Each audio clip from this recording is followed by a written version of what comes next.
Ada fakta yang hampir tidak pernah disebut dalam laporan manapun tentang Selat Hormuz. Iran tidak bisa membuka selat itu sepenuhnya, bukan karena tidak mau, tapi karena Iran kehilangan jejak ranjau yang ditanamnya sendiri di kedalaman selat dan tidak tahu persis di mana semuanya berada.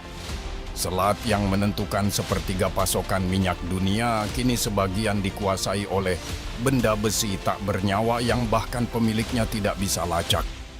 Dan di atas air, dua negara masih berdebat tentang siapa yang pertama melanggar kesepakatan, sementara di bawah permukaan bahaya itu diam menunggu kapal berikutnya. Ini bukan perang yang mudah dihentikan, bahkan oleh pihak yang mau menghentikannya. Islamabad MOU ditandatangani, sanksi dilonggarkan, ekspor minyak Iran dibuka kembali. Dalam 2 minggu pertama setelah blokade dicabut, Iran mengekspor 50 juta barel minyak mentah. Dengan harga $70-an, itu hampir $3,5 miliar yang mengalir masuk ke Teheran dalam 2 minggu. Di saat yang sama, Trump meminta Kongres menyetujui tambahan $87,6 miliar untuk membiayai operasi militer terkait Iran. Pikirkan ini sejenak. Amerika membiayai perang. Amerika juga membiayai pemulihan ekonomi pihak yang sedang diperanginya. 2 departemen pemerintahan yang sama, 2 arah yang berlawanan dalam 1 minggu yang sama. Ini bukan sekadar cerita tentang siapa yang pertama melanggar MOU.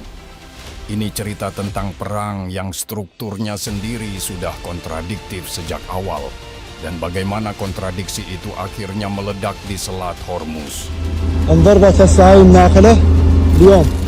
Islamabad Memorandum of Understanding, 14 pasal, 1,5 halaman, berisi komitmen yang terdengar komprehensif.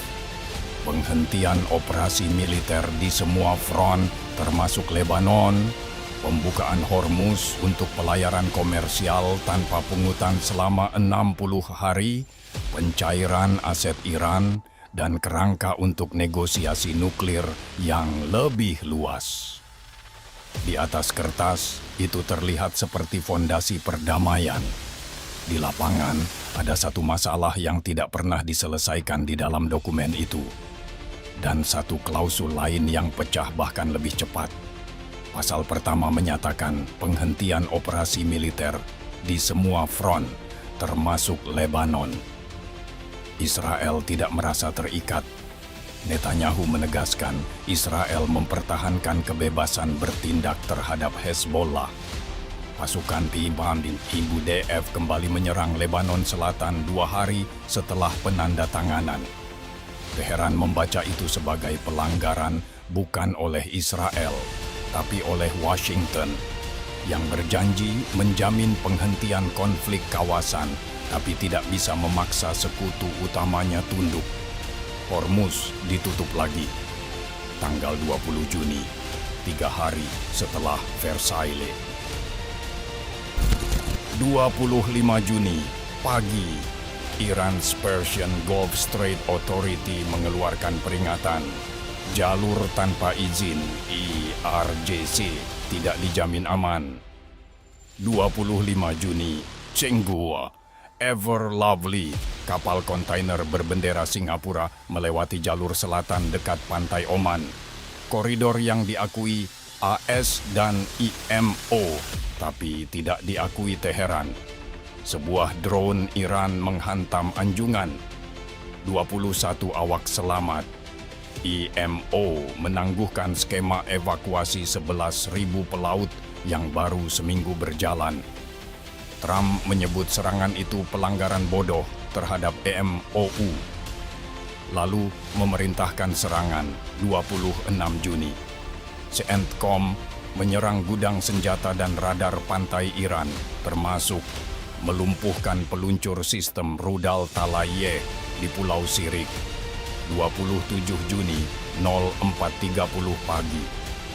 Iran menjawab dengan menyerang MTQ Tanker Panama berisi lebih dari 2 juta barel minyak mentah. Anjungan rusak. Seluruh awak selamat. CENTCOM melancarkan gelombang serangan kedua. Sirik, Bandar El Lengeh, Kesh M Island. 10 target militer Iran dalam 2 hari. 27 sampai 28 Juni dini hari.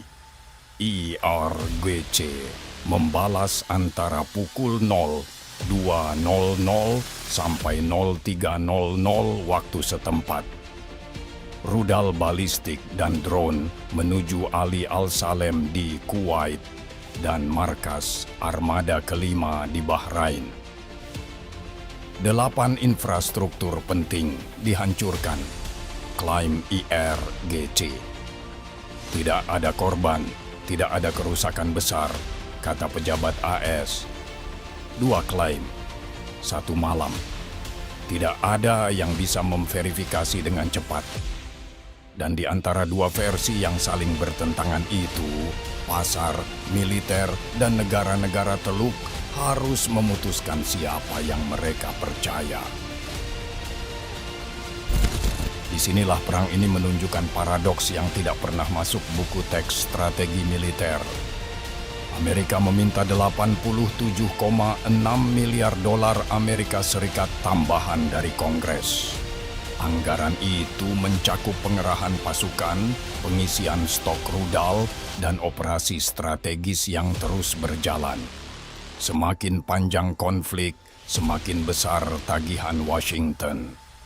Iran pada saat yang sama mendapat pelonggaran terbesar terhadap sektor minyaknya dalam beberapa dekade. 50 juta barel dalam 2 minggu. Sekitar 3,5 miliar dolar Amerika Serikat masuk ke kas Teheran.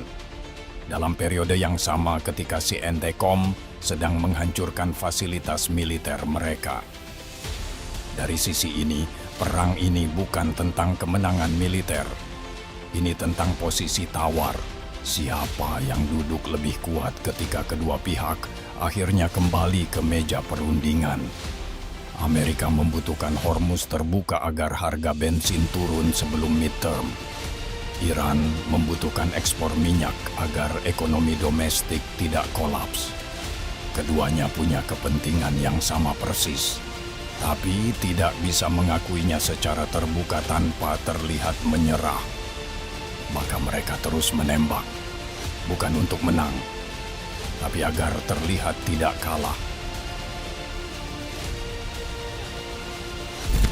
Pilihan target Amerika bercerita lebih dari sekadar kami membalas serangan. CENTCOM tidak menyerang kota, tidak menyerang infrastruktur sipil. Setiap target yang diumumkan adalah sistem spesifik yang langsung berkaitan dengan kemampuan Iran mengancam kapal di sekitar Hormuz. Gudang rudal dan drone, radar pantai, peluncur talayeh, fasilitas komando, dan kontrol operasi pesisir. Ini bukan eskalasi total, ini pembedahan terbatas dengan satu tujuan: memangkas kemampuan Iran menguasai selat secara militer tanpa memulai perang besar yang tidak ada yang inginkan. Dan Iran merespons dengan logika serupa. Menyerang pangkalan militer AS di Kuwait dan Bahrain. Bukan kota, bukan warga sipil, tapi simbol militer yang akan terasa secara psikologis dan diplomatik meski kerusakan fisiknya diperdebatkan. 2 pihak yang saling menyerang dengan sasaran yang dipilih cermat. Cukup keras untuk tidak terlihat lemah, cukup terbatas untuk tidak memicu perang yang tidak bisa dihentikan.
Di bawah Selat Hormuz ada ranjau yang kehilangan tuannya.